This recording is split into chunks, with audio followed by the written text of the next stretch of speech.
Ils auraient pu être nos enfants. Des enfants comme les autres, avec des rêves et des espoirs, des rires et des larmes. Leurs rires résonnant dans la cour de récréation, remplissant l'air de joie et d'innocence, la tête pleine de rêves. Des rêves de devenir astronaute, médecin, artiste ou simplement heureux. Mais le destin, impitoyable, en a décidé autrement. Les rues sombres et les ruelles inquiétantes deviennent leur terrain de jeu. Pour certains, l'enfance s'arrête brutalement. L'innocence est volée, remplacée par une réalité cruelle. La violence devient leur quotidien, une ombre constante qui plane sur leur vie. Le crime, leur seule issue. Ils se tournent vers des actes désespérés, cherchant une échappatoire. Ce sont les enfants perdus, les mineurs sous contrat, proie facile d'un monde sans pitié. Un monde où la survie prime sur l'innocence. Leurs yeux ont déjà trop vu, des scènes qui entraient même les adultes les plus endurcis. Leurs mains, trop jeunes, ont commis l'irréparable. Des actes qui laissent des cicatrices indélébiles.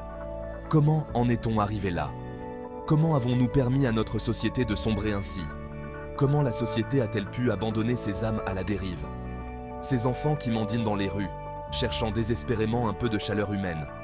C'est une réalité crue, dérangeante, un phénomène qui prend racine dans la misère, la solitude, le désespoir, là où les rêves sont étouffés par la pauvreté, là où l'espoir s'éteint, la criminalité prospère, les bâtiments abandonnés et les murs couverts de graffitis deviennent des symboles de désespoir.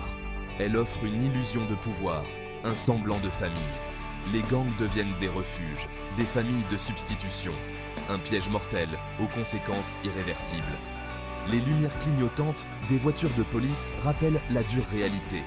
Il est temps d'ouvrir les yeux, de voir la vérité en face, de reconnaître notre responsabilité collective, de comprendre les rouages de ce fléau, d'analyser les causes profondes et de chercher des solutions durables, d'écouter les voix étouffées de ces enfants sacrifiés. Leurs histoires doivent être entendues, leurs souffrances reconnues, car il est encore temps d'agir, de se mobiliser, de créer des réseaux de soutien, de leur tendre la main, de leur offrir une chance de rédemption, une opportunité de reconstruire leur vie, de les arracher aux griffes de la violence, de les sauver de ce cycle infernal, pour qu'enfin, ils puissent retrouver le chemin de l'espoir, pour qu'ils puissent sourire à nouveau, jouer sans crainte, rêver sans limite. Imaginez un instant, fermez les yeux et plongez dans un monde où l'obscurité règne en maître. Des rues sombres et froides, où chaque coin de rue semble cacher un secret inavouable. Des immeubles délabrés, où s'entassent des familles entières, vivant dans des conditions insalubres et précaires.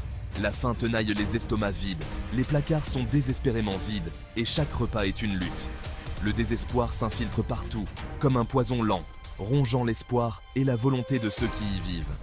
C'est dans ces quartiers oubliés que naît la violence, une violence nourrie par l'abandon et l'indifférence. Là où l'avenir n'est qu'un mirage, une illusion qui s'éloigne à chaque pas. Pour ces enfants, la pauvreté est une prison, une cage invisible qui les retient captifs. Un quotidien sans joie, sans perspective, où chaque jour ressemble au précédent, sans espoir de changement. L'école semble inutile, le travail, une chimère. Les rêves d'avenir sont étouffés par la réalité brutale. Alors, la rue devient leur refuge, un lieu où ils cherchent un semblant de liberté. Un refuge dangereux où règne la loi du plus fort et l'appât du gain facile, où chaque jour est une lutte pour la survie. Les gangs, omniprésents, offrent une échappatoire à la misère, une illusion de pouvoir et de respect, un sentiment d'appartenance, une fausse promesse de protection qui attire les jeunes en quête de reconnaissance. En échange, ils exigent une loyauté absolue, une soumission totale, transformant les enfants en pions, en soldats sacrifiables. Les enfants deviennent des pions, des soldats sacrifiables, pris dans un cycle de violence et de peur.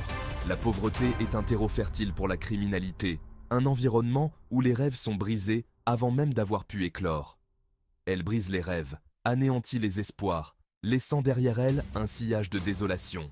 Pour sortir de ce cercle vicieux, il faut s'attaquer aux racines du mal, investir dans l'éducation, le logement et les opportunités économiques. Offrir à ces enfants une chance de s'en sortir, de rêver à un avenir meilleur. Une éducation, un logement décent, un avenir digne de ce nom. C'est ainsi que nous pourrons briser les chaînes de la pauvreté et offrir un nouvel espoir à ces quartiers oubliés. Il avait à peine 12 ans la première fois qu'il a tenu une arme. Un enfant si jeune, déjà prisonnier de la violence. Il n'avait pas le choix, me disait-il. C'était ça ou mourir. Ce témoignage poignant n'est qu'un parmi tant d'autres.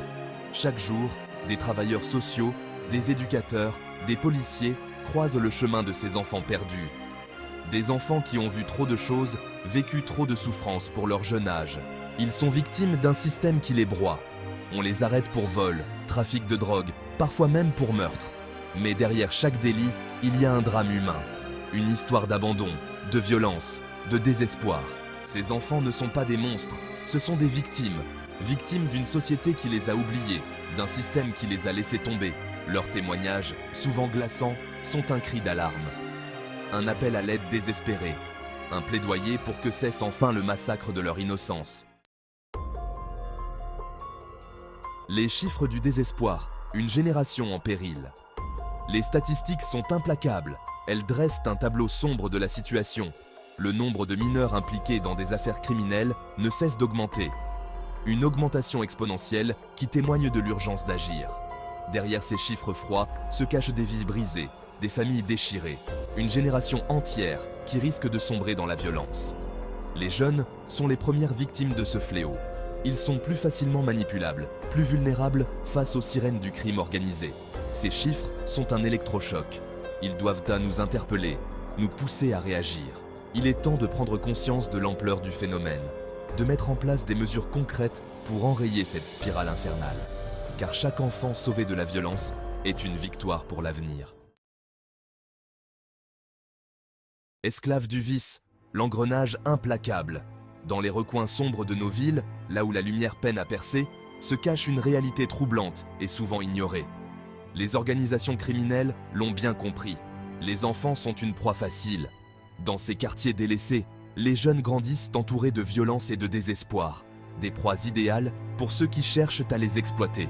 Faciles à manipuler, à exploiter. Ils sont souvent livrés à eux-mêmes, sans surveillance ni protection, devenant des cibles vulnérables pour les recruteurs de gangs. Ils deviennent des soldats corvéables à merci, des pions dans un jeu macabre où la vie humaine n'a aucune valeur. Ces enfants, à peine sortis de l'enfance, sont plongés dans un monde où la violence est la norme et où la survie est un combat quotidien. On leur promet l'argent facile, le pouvoir, le respect. Des promesses vides qui masquent une réalité bien plus sombre. Les recruteurs savent comment jouer sur les rêves et les aspirations de ces jeunes, leur offrant une illusion de grandeur. Des illusions qui se transforment rapidement en un cauchemar éveillé.